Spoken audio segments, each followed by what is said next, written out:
மேடையில் இருக்கும் அந்நியார் அவர்களுக்கு வணக்கம். சுதீஷ் சார் வணக்கம்.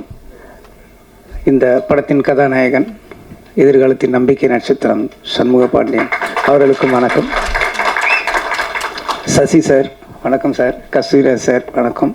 அப்புறம் கழகத்தை தன் தோளில் சுமந்து கொண்டு வந்திருக்கும் பிரபாகரன் அவர்களுக்கும் வணக்கம். கேப்டனின் அன்பு தம்பிகள், சகோதரிகள், தமிழகம் என்றும் இருக்கும் அனைவருக்கும் எனது வணக்கத்தை தெரிவித்துக் கொள்கிறேன். கேப்டன் ரமணாவில் மட்டும் எனக்கு அறிமுகம் நினச்சிட்டு இருப்பீங்க, கிடையாது. ரமணாவுக்கு முன்னாடி எனக்கு அவர் பரிச்சயம். ரசிகனா தியேட்டரில் இருந்தது வேறு. அது உங்களை மாதிரி நானும் அவரை ரசிச்சிருக்கேன். கேப்டன் பிரபாகரன்லாம் 50-60 தடவை பார்த்துருப்பேன். டெய்லி நைட் ஷோ முடிஞ்சதுன்னா போய் உட்காந்துருவேன் அந்த தேட்டரில், திருப்பி பார்த்துட்ருப்பேன். நான் மட்டும் கிடையாது, அது மொத்தம் ஆடிட்டோரியமே ரிப்பீட். எல்லா டைலாகும் வர்றதுக்கு முன்னாடியே கிளாப் பண்ணிக்கிட்டே இருப்பாங்க. அந்த மாதிரி பார்த்துட்டு இருந்தேன். இன்னும் சொல்லப்போனால் ஒரு இன்றைக்கி நான் என்ன சொல்லுவாங்க, எனக்கு உங்கள் படத்தில் வில்லன்லாம் ஹேண்ட்ஸமாக இருக்காங்க, வில்லன்லாம் ஹீரோவோட அழகாக இருக்காங்களே எப்படின்னு சொல்லி. ஆனால் வில்லனை ஒரு ஹேண்ட்ஸமாக ஒத்துக்கிறதுக்கு ஒரு ஹீரோவுக்கு ஒரு பெரிய நம்பிக்கை வேணும். நீங்கள் அதை யோசிச்சு பார்த்தீங்கன்னா அதெல்லாம் அந்த ட்ரெண்டில் ஆரம்பித்தவர் கேப்டன் அவர்கள் தான்.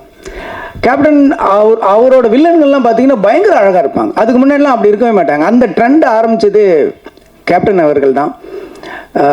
சத்யராஜ், சரத் சார் ஆகட்டும், இன்னும் நிறைய பேர் சொல்லிக்கிட்டே இருக்கலாம். அவரோட கம்பெனியில் அவர் அறிமுகம் செய்தவர் அவர் எவ்வளோ பெரிய இது. அதுக்கப்புறம் நான் கலைமணி சார்கிட்ட ஒர்க் பண்ணும்போது செட்டுக்கு போயிருக்கேன்.